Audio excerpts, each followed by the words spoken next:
Hi, my name is Withelma Ortiz Pettigrew, but you can call me T. I am an advocate and activist for child sexual trafficking, primarily here in the United States. I come to you from the perspective not only as a former foster youth, but also as a young person who has been in the juvenile justice system and also who has been fully integrated in the mental health system most of her life. After being raised in the foster care system and enduring multiple levels of abuse, emotional, physical, sexual, anything that you can actually think of. At the age of 10, I was approached by a man who promised me that he was going to take care of me better than what was being done throughout the other systems.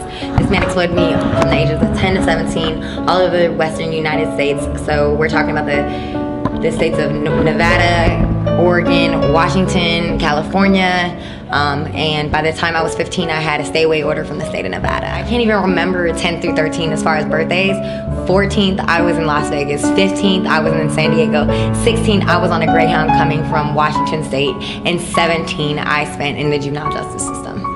I remember I was a young person who had no dreams. I had no goals. I didn't believe I would live after 18. My older sister was murdered when I was 14, and my exploiter actually used that against me. And so I refer oftentimes to my very first memory that I ever had in life, which is I walked upon a dead baby bluebird.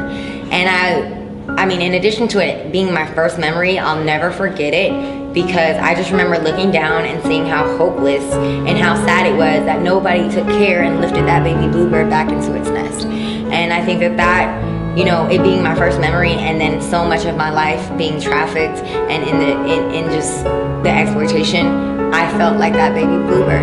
I was hopeless, I was sad, I was scared, and I wanted somebody just to lift me back up and put me in my nest.